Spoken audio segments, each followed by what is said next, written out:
No one noticed her until the moment that mattered most, and by the time they realized what she had done, it was already too late to see her the same way again. The ballroom shimmered with quiet luxury. Soft lights reflected off polished floors, conversations blended into a steady hum, and every detail spoke of status and control. At the center of it all stood the man everyone came to impress. Calm, confident, surrounded by attention without asking for it, she moved along the edges of the room unnoticed. That was her place, carrying out small tasks, clearing spaces, making sure everything stayed perfect without ever being seen. People passed by her without a glance, their conversations continuing as if she wasn't even there. She had grown used to it. It wasn't new, it wasn't personal. It was just how things were. But even from the background she paid attention. She noticed things others didn't. The slight change in tone when someone felt uneasy, the pause in movement when something wasn't right. The small details that most people ignored. That's why she saw it first. At first, it was subtle. A shift in his posture, his hand resting too firmly on the table. A brief pause in his speech that no one else seemed to question.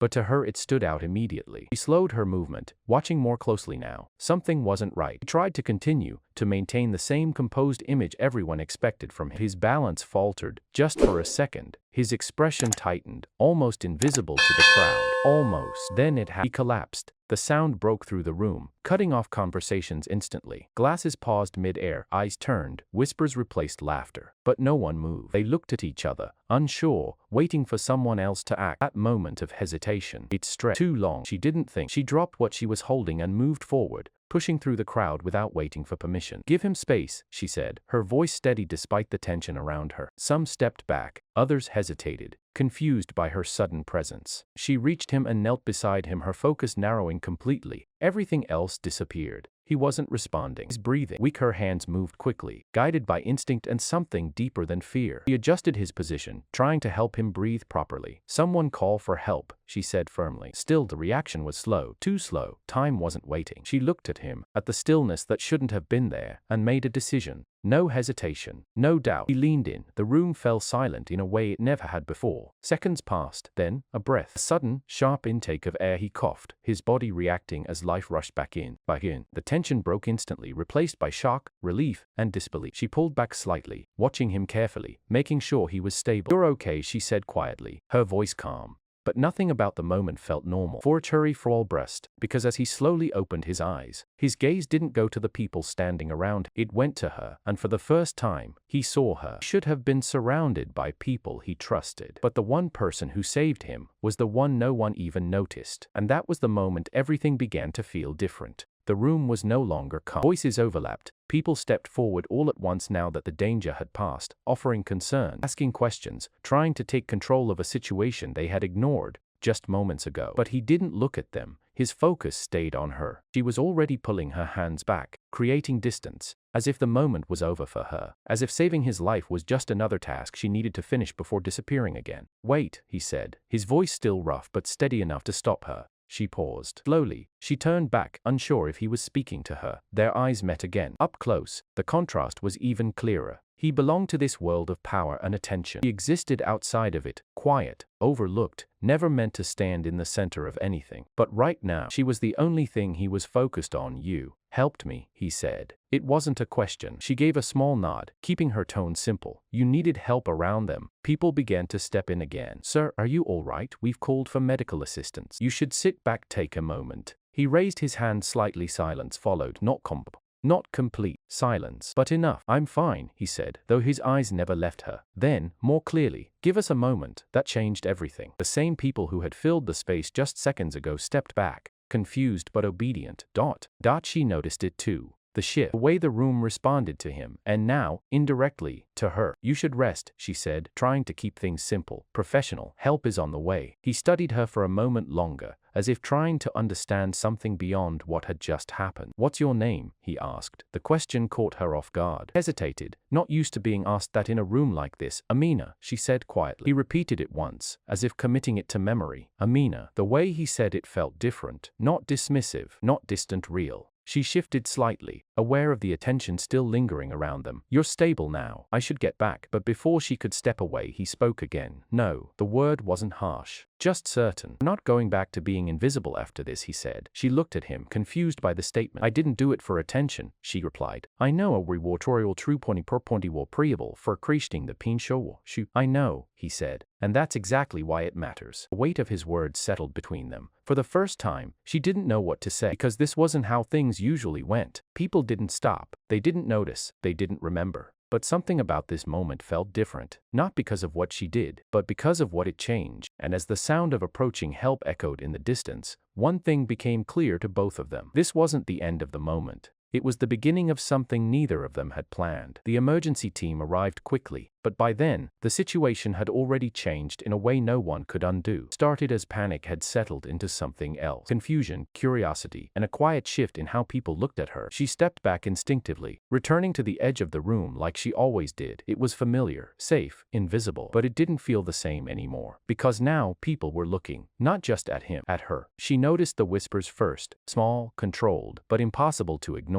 Who was Corshi? Who was she? She was right next to him. Did she know what she was doing? Did she know what she was doing? She kept her eyes down, adjusting her posture, trying to return to what she knew. Then she felt it again, his gaze. He was sitting now, surrounded by medical staff, but his attention still drifted toward her every few seconds, as if everything else in the room had become secondary. One of the doctors asked him a question. He answered briefly, distracted, then he spoke again. "Is she still here?" The question wasn't meant for the room. Were crucial. It was for her. She froze slightly, not expecting it to carry that much weight. Someone pointed subtly in her direction, and just like that, all attention shifted again. She felt it immediately. Pressure. Awareness. The feeling of standing in a space she was never meant to occupy. She didn't move forward. Sturmer for her thumb. She didn't move away. She stayed still. Asked for space again, quieter this time, but firm enough that the room obeyed. When it was just the two of them within a clearer distance, he finally spoke. "You didn't leave," he said. "I was making sure you were okay," she replied.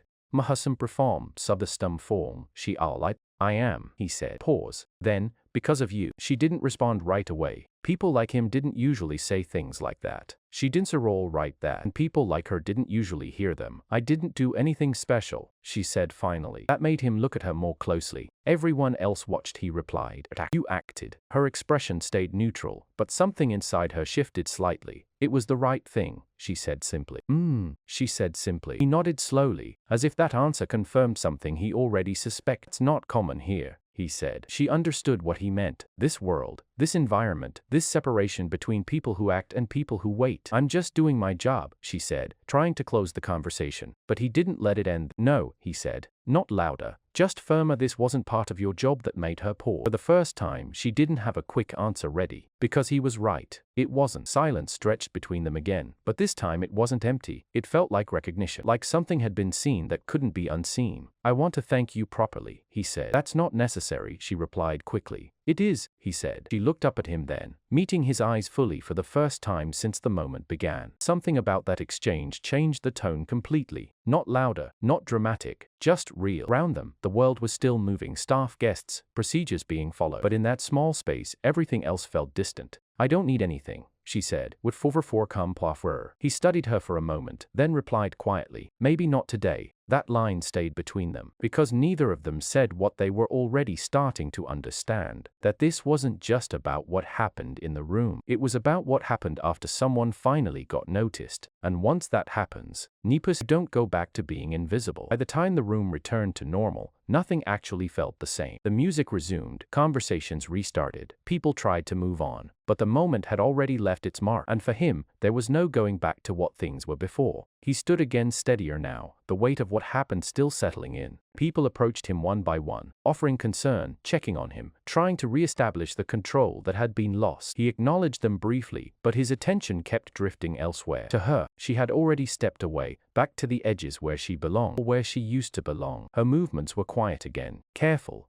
as if trying to erase herself from the center of attention. But it didn't work, because now, he knew exactly where she was, and more importantly, why she mattered. He walked toward her, not rushed, not dramatic, just certain. She noticed him approaching and straightened slightly, unsure what to expect now that everything had settled. "I'd be resting," she said, her voice calm, almost as if she was trying to return things to normal. "I've rested enough," he replied. There was a brief pause. "I meant what I said," he continued, "about thanking you." She shook her head lightly. "You don't owe me ever pouring concomiquarly. You don't owe me anything." He stopped a few steps in front of her, his expression steady. "That's where you're wrong." The simplicity of his tone made it harder to dismiss. She looked at him, searching for distance, for formality. "Didn't find it. What I owe you isn't just for what you did," he said. "It's for what it showed me that caught her off guard." "And what is that?" she asked quietly. "That I've been surrounded by people who wait. And I didn't even notice the one person who acts," he replied.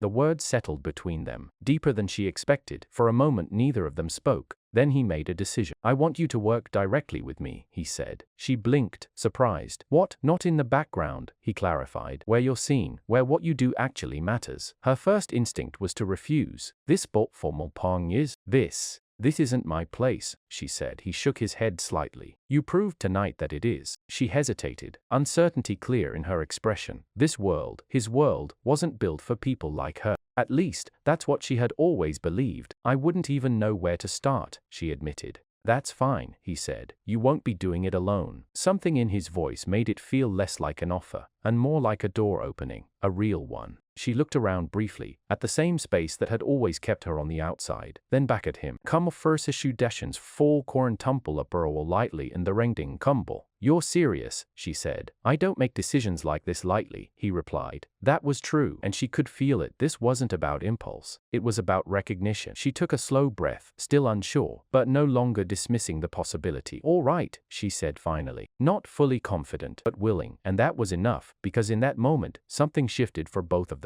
For him, it was a reminder of what truly mattered for her. It was the first step out of being unseen. And for everyone else in that room, it was proof that sometimes the person no one notices, the one who changes everything. Video aki comment.